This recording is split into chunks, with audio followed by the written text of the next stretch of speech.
సుమన్ టీవీలో మీ business promotions కోసం ఈ కింది నెంబర్ను సంప్రదించగలరు.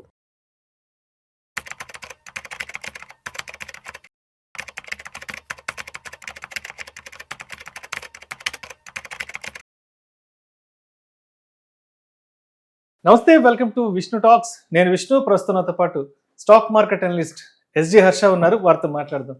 నమస్తే హర్ష. నమస్తే.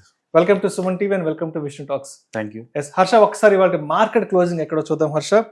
సెన్సెక్స్ విషయానికి వస్తే 1068 పాయింట్ల నష్టంతో 82,225 వద్ద క్లోజ్ అయింది. నిఫ్టీ విషయానికి వస్తే 288 పాయింట్ల నష్టంతో 25,424 వద్ద క్లోజ్ అయింది. నిఫ్టీ బ్యాంక్ విషయానికి వస్తే 216 పాయింట్ల నష్టంతో 61,047 వద్ద క్లోజ్ అయింది. సో ఆల్మోస్ట్ ఇవాళ దగ్గర మార్కెట్ 1000 పాయింట్ల పై కంటే కూడా పడడం జరిగింది. సో ఎందుకంటారు ఇవాళ మార్కెట్లో ఇంత పెద్ద ఎత్తున నష్టాలు రావడం జరిగింది? సో ఈ రోజు మార్కెట్ బిగ్గెస్ట్ న్యూస్ మనం చూస్తే కనుక మళ్ళీ ఆంథ్రోపిక్కే వాళ్ళ కొత్త క్లాడ్ టూల్ IBM ఏదైతే చేస్తుందో అవన్నీ ఆటోమేట్ చేసేయగలదు అని చెప్పి నేను నైట్ నుంచి అదే న్యూస్ నడుస్తుంది. అయితే ఇప్పుడు మనం చూసుకుంటే ఈ ఫిబ్రవరి స్టార్టింగ్ ఫస్ట్ వీక్ నుంచి బడ్జెట్ తర్వాత India US trade deal finalise అన్నారు. అప్పుడు మార్కెట్ పాజిటివ్, ఇమ్మీడియట్గా మార్కెట్ నెగిటివ్లోకి వెళ్ళిపోయింది.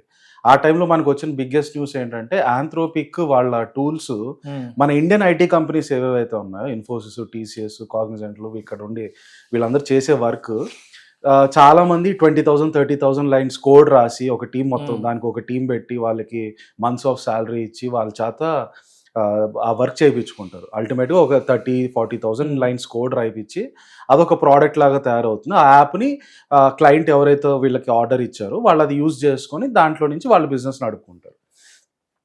అయితే ఈరోజు వచ్చిన న్యూస్ ఇంపాక్ట్ ఏంటంటే ఆంథ్రోపిక్ క్లాడ్ IBM కంపెనీ వాళ్ళది కోబోల్ అని వాళ్ళు ఒక లాంగ్వేజ్ మోడల్, చాలా పాత లాంగ్వేజ్ అది, రైట్?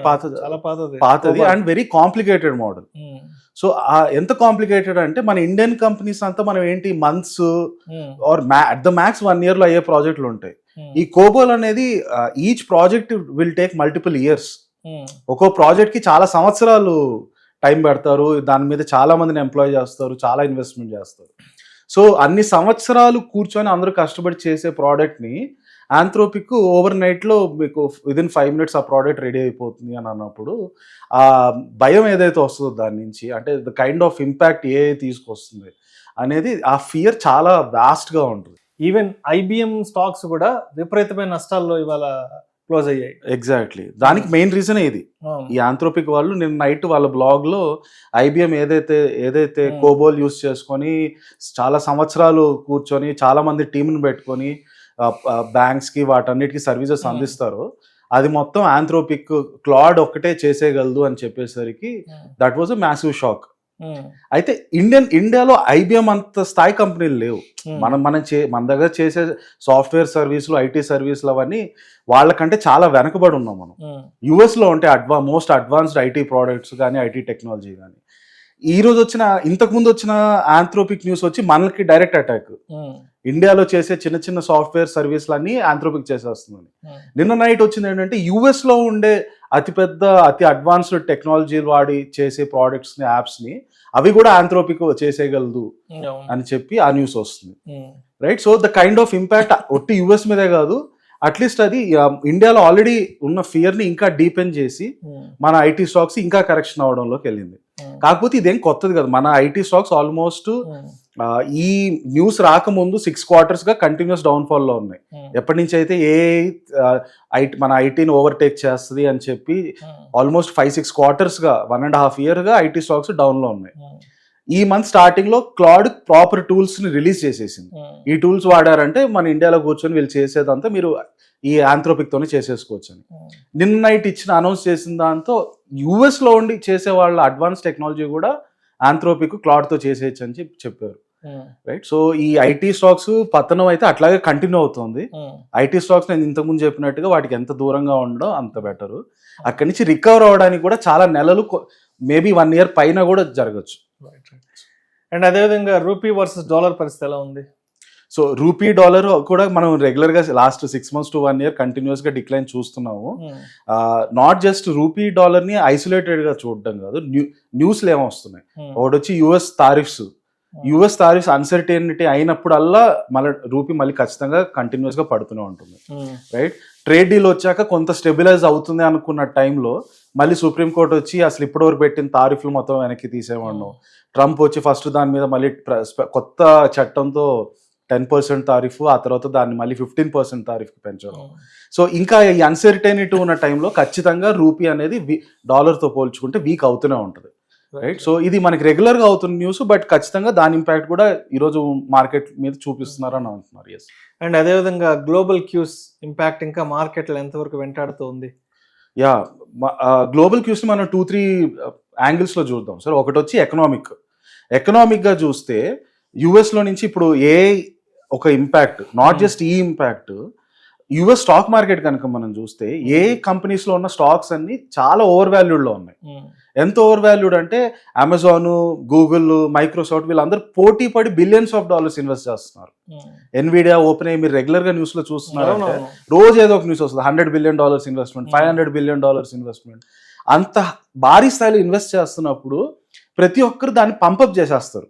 ఫర్ ఎగ్జాంపుల్ హైదరాబాద్ లో రియల్ ఎస్టేట్ భూమి వచ్చింది అనుకోండి, అందరూ భూములు ఈ ఏరియాలో భూమి ఇంత అయిపోయిందంట, ఆ ఏరియాలో భూమి అంత అయిపోయిందంట అంటే ఏమవుతుంది, ప్రతి ఒక్కరు అందరూ భూములు కొందామని చెప్పి ఇంకా డబ్బులు దాని వెనకాల పడతారు, రైట్? అండ్ సడన్ గా అది ఒక స్టేజ్ వచ్చాక పీక్ అయిపోయి అక్కడి నుంచి డౌన్ ఫాల్ ఎప్పుడైతే స్టార్ట్ అవుతుందో అప్పుడు వీళ్ళందరూ మనీ లాక్ అయిపోతుంది దాంట్లో, రైట్? సేమ్ థింగ్ యుఎస్ఏలో మీరు చూస్తే అందరూ విపరీతమైన ఇన్వెస్ట్మెంట్స్ చేస్తున్నారు. ఎందుకు అంత ఇన్వెస్ట్మెంట్స్ చేస్తున్నారు? ప్రతి సంవత్సరం నాకు ఇన్ని లాభాలు వచ్చేస్తాయి అన్న ఒక అంచనాతో ఇన్వెస్ట్ చేస్తున్నారు. ఎప్పుడైతే అంత లాభం రాకపోవచ్చు, దానికంటే దాంట్లో 50%, 60% లాభం అంతే వస్తుంది అని రియలైజేషన్ వస్తుందో అప్పుడు ఇమ్మీడియట్ గా వాల్యుయేషన్స్ అన్ని కరెక్షన్ లోకి వెళ్తాయి, రైట్? అక్కడి నుంచి యుఎస్ మార్కెట్ కరెక్ట్ అయ్యి ఆ ఇంపాక్ట్ ఇండియా మీద ఎఫ్ఐఎస్ ద్వారా వస్తుంది. ఫర్ ఎగ్జాంపుల్ మీరు చూసారంటే 2024 సెప్టెంబర్ నుంచి ఈ రోజు వరకు ఈ ఆల్మోస్ట్ ఒక 18 months టైం పీరియడ్ లో లాస్ట్ ఇయర్ ఏప్రిల్, మే, జూన్ ఈ 3 months మన మార్కెట్ కొంచెం పాజిటివ్ లో ఉంది. 18 months లో ఆ 3 months పాజిటివ్, మిగతా 15 months నెగటివ్. ఎగ్జాక్ట్ కోరిలేషన్ మీరు చూస్తే అది కంప్లీట్లీ ఎఫ్ఐఐ ఇండియాలో డబ్బులు పెడుతున్నారు, ఇండియాలో నుంచి తీసేస్తున్నారు అన్న దాంతోనే ఉంటుంది. ఏప్రిల్, మే, జూన్ లాస్ట్ ఇయర్ 2025 లో మార్కెట్ పెరగడానికి కారణం ఆ 3 months లో ఎఫ్ఐఐసి ఇండియాలో నెట్ బయర్స్. మిగతా 15 నెలలు out of 18 months, last 18 months లో 15 నెలలు మార్కెట్ పడ్డానికి కారణం ఎఫ్ఐఎస్ ఇండియాలో నుంచి కంటిన్యూస్ గా డబ్బులు బయటకు తీసేయడం. యాజ్ లాంగ్ యాజ్ ఎఫ్ఐఎస్ బయటకు డబ్బులు తీసేస్తూ ఉన్నంత కాలం మన మార్కెట్ ఇలాగే సైడ్ వేస్ లోనే కంటిన్యూ అవుతుంది. పడిపోకుండా ఉండడానికి కారణం ఏంటంటే వీళ్ళు ఏదైతే అమ్ముతున్నారో అది డిఐఎస్ కొనుక్కుంటే అది కుషన్ గా పెట్టుకొని ఉంచుతున్నారు. అందువల్ల అది ఒక స్థాయిలో సైడ్ వేస్ మార్కెట్ లో కంటిన్యూ అవుతుంది. డిఏ ఇంపాక్ట్ లేకపోయి ఉంటే, మ్యూచువల్ ఫండ్స్ ఇంపాక్ట్ లేకపోయి ఉంటే మార్కెట్ ఈ పాటికి ఆల్రెడీ 20,000కే వచ్చేసి ఉండేది. వీళ్ళు డౌన్ నుంచి అప్ సైడ్ పుష్ చేస్తున్నారు కనుక ఎఫ్ఐఎస్ వాళ్ళు కిందకి తోయాలని చూస్తున్నా అది సైడ్ వేస్ మార్కెట్ లో మంది 25,000 లో కంటిన్యూ అవుతుంది. రాబోయే at least maybe few more months వరకు మన మార్కెట్ మోస్ట్ లైక్లీ ఇలాగే సైడ్ వేస్ ఫేజ్ లోనే కంటిన్యూ అవ్వచ్చు. రైట్. అండ్ అదేవిధంగా క్రూడ్ ఆయిల్ ప్రైసెస్ ఇంపాక్ట్ ఎలా ఉంది? ఎందుకంటే అమెరికా ఇరాన్ యుద్ధం అన్నారు, ఏదో జరుగుతూ ఉందన్నారు, అది కూడా ఇంకా ఏమన్నా మార్కెట్లో వెంటాడుతుందా భయాలు ఏమన్నా? ఫస్ట్ క్రూడ్ ఆయిల్ మీద ఇంపాక్ట్ చూస్తే ఆబ్వియస్ గా రీసెంట్ టైమ్స్ లో క్రూడ్ ఆయిల్ పెరగడానికి కారణం యుఎస్ ఇరాన్ టెన్షన్స్ ఎప్పటి నుంచి అయితే స్టార్ట్ అయిందో. ఇరాన్ లో ఫస్ట్ ఆఫ్ ఆల్ లోకల్ ప్రజలే వాళ్ళ ప్రభుత్వం మీద తిరగబడుతుంటే వాళ్ళ ప్రభుత్వం చాలా బ్రూటల్ ఫోర్స్ యూజ్ చేసి ప్రజల్ని తొక్కేస్తుంది. ఆ టైంలో ట్రంప్ వచ్చి నేను ఇరాన్ మీద యుద్ధం చేస్తాను, చూడండి వాళ్ళు గవర్నమెంటే వాళ్ళ సొంత ప్రజలను తొక్కేస్తున్నారు, నేను ఇరాన్ మీద యుద్ధం చేస్తానని ప్రకటించడం. అప్పటి నుంచి మార్కెట్ ఆ ఫ్యాక్టర్ని ఫ్యాక్టరింగ్ చేసుకొని ఎప్పుడైతే ఈ టెన్షన్స్ పెరుగుతాయన్న భయం వస్తుందో ఇమీడియట్ గా అందరూ క్రూడ్ ఆయిల్ మీద డిమాండ్ ఎక్కువ పెంచి పెట్టుకుంటారు. ఫ్యూచర్ లో క్రూడ్ ఆయిల్ తక్కువ వస్తుందేమోనని, ఇరాన్ నుంచి సప్లై ఆగిపోతాయి, అందువల్ల క్రూడ్ ఆయిల్ ప్రైసెస్ పెరుగుతుంది. అది రొటీన్ థింగ్. ఏంటంటే దీని ఇంపాక్ట్ మార్కెట్ మీద, crude oil price rise impact market మీద ఎంత ఉందని చూస్తే మార్కెట్ ఈజ్ ఆల్రెడీ డౌన్. మన మార్కెట్ 15 months గా టైం కరెక్షన్ లోనే ఉంది. డౌన్ ఫాల్ కాకపోయినా అట్లీస్ట్ అదే లెవెల్ ఆగిపోయి ఉండడం వల్ల ఇలాంటి నెగటివ్ న్యూస్ వల్ల అది ఇంకా అంత స్ట్రాంగ్ ఇంపాక్ట్ అయ్యేంత ఎఫెక్ట్ ఉండదు వాటికి. ఒకవేళ మార్కెట్ బాగా స్పీడ్ గా పైకి వెళ్తుండింది అనుకోండి, ఆ టైంలో సడన్ గా క్రూడ్ ఆయిల్ పెరుగుతున్నానంటే మార్కెట్ స్లైట్ కరెక్షన్ రావడానికి స్కోప్ ఉంటుంది. Market already 15 months fully beaten up అయి ఉన్నప్పుడు ఇలాంటి చిన్న చిన్న న్యూస్లకి మళ్ళీ ఫ్రెష్ గా ఇంకో 1,000 points 2,000 points పడడం అలాంటివి ఏం ఉండవు.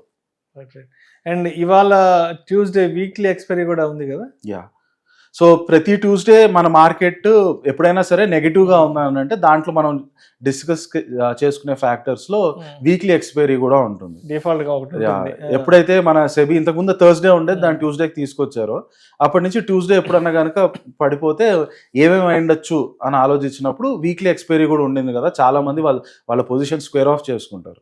దానివల్ల అందరు సెల్లింగ్ లో పెడతారు కనుక దాని ప్రభావం కూడా కొంత ఉండొచ్చు. బట్ ఒక్కటి మీరు చూసారంటే ఈ ఫ్యాక్టర్స్ అన్ని కూడా, ఒకటేంటి వీక్లీ ఎక్స్పైరీ ట్యూస్డే ఉంది, ఇంకొకటి వచ్చి యుఎస్ ఇరాన్ వార్ అంటున్నాడు, ఇంకొకటి వచ్చి ట్రంప్ తారిఫ్లు అంటున్నారు.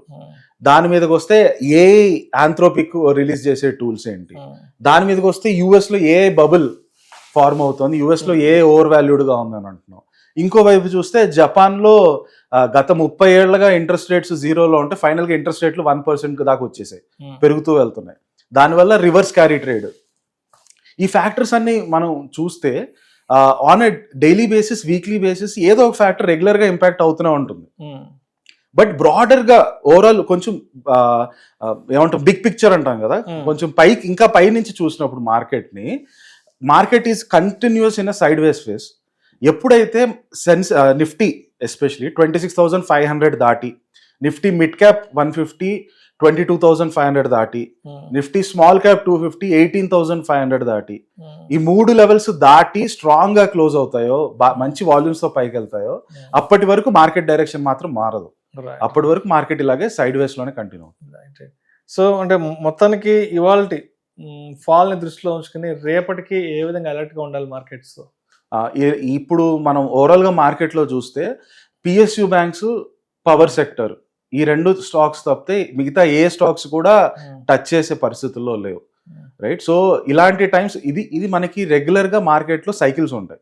మార్కెట్ లో ఎప్పుడు ప్రతిసారి అన్ని స్టాక్స్ అద్భుతంగా పర్ఫామ్ చేయవు.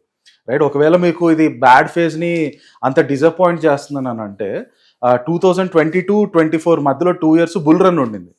ఆ బుల్ రన్ లో ఆల్మోస్ట్ ఏ స్టాక్ పట్టుకున్నా అది మీకు డబ్బులు పెరుగుతూనే ఉన్నాయి. ఆ టైంలో మీరు ఇది ఎందుకు పెరుగుతుందని అడగనప్పుడు ఈ టైంలో అన్ని ఎందుకు ఏది పర్ఫామ్ చేయట్లేదు అని కూడా అడగకూడదు. మార్కెట్ లో సైకిల్స్ అనేది కామన్. సో ఇప్పుడు ఉన్న సైకిల్ ఫేజ్ లో ఆల్మోస్ట్ బాటమ్ లో ఉన్న టైంలో it is better to stay away from the market. Still మార్కెట్లో చూడాలి, ఫోకస్డ్ గా ఉండాలి, ఏదో ఒకటి అనలైజ్ చేయాలి అన్నానంటే PSU banks, power sector stocks తప్పితే మిగతా వేటి జోలికి వెళ్ళకపోవడం మంచిదని నా అభిప్రాయం.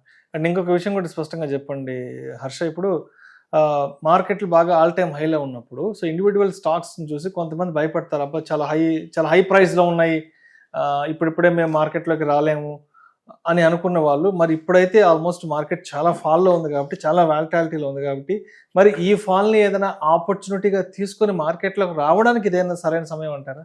యా, సో మనం బాగా వినే కామన్ డైలాగ్ ఏంటంటే మార్కెట్ డౌన్లో ఉన్నప్పుడు కొనాలి, పీక్లో ఉన్నప్పుడు అమ్మాలని. కరెక్ట్. ఇక్కడ చాలా మంది పొరపాటు ఏం చేస్తారంటే ఎప్పుడు డౌన్ అయినా ప్రతిసారి దాంట్లో డబ్బులు పెడతా ఉంటారు. అది పొరపాటు. ఎందుకంటే మీరు మ్యాక్సిమం డబ్బులు చేసేది ఎప్పుడు అని మనం మొత్తం అనలైజ్ చేసినప్పుడు, ఎప్పుడైతే మార్కెట్ ఫుల్ కంప్లీట్ బాటమ్ అయిపోయి అక్కడి నుంచి పికప్ స్టార్ట్ అవుతుందో, పికప్ స్టార్ట్ అవ్వాలి ఫస్ట్. మార్కెట్ పికప్ స్టార్ట్ అయినప్పుడు మనీ ఇన్వెస్ట్ చేస్తే అప్పుడు మీరు ఆ ర్యాలీని ఎంజాయ్ చేయొచ్చు. ఆ ర్యాలీ ఉన్నంత కాలం మీరు దాంతో పాటు రైడ్ చేయొచ్చు. డౌన్ లో ఉన్నంత కాలం మీరు డబ్బులు పెట్టారనుకోండి, మేజర్ ప్రాబ్లం ఏంటంటే ఇది ఎన్ని రోజులు డౌన్ లో ఉంటుందని ఎవ్వరికి క్లారిటీ లేదు. 24 సెప్టెంబర్లో ఎవరు అనుకొని ఉండరు నెక్స్ట్ 18 months అసలు మార్కెట్ ఇంకా ఇక్కడే ఉంటుందని. 26,000 ఎప్పుడైతే టచ్ అయిందో ఆ రోజు వెళ్ళి మీరు ఎవరిని ఇంటర్వ్యూ చేసినా నెక్స్ట్ ఇయర్ ఎండ్ కల్లా 30,000 40,000కి వెళ్ళిపోద్ది అని అంటారు తప్పితే ఎవరు 26,000 దగ్గరే ఉంటుందని ఎవరు ఊహించుండరు. సో పాయింట్ ఏంటంటే you have to first trust the market. Market ఏం చెప్తుందో ఫస్ట్ వినాలి. మార్కెట్ అయితే సైడ్ వేస్ లోనే ఉంటున్నానని చెప్తోంది. అది సైడ్ వేస్ లో ఉన్నంత కాలం the best thing for you is to study and analyze companies but do not put money in the market. డబ్బులు పెట్టుకుంటే బయట నుంచి చూస్తూ ఉండండి. ఎప్పుడైతే అది పికప్ స్టార్ట్ అవుతుందో, నేను ఇందాక చెప్పినట్టు 26,500 దాటి స్ట్రాంగ్ గా ముందుకెళ్తుందో, that is the time for you to enter the market. అప్పుడు వెళ్ళి మీరు డబ్బులు పెట్టాలి. Thank you so much Harsha. Thank you sir.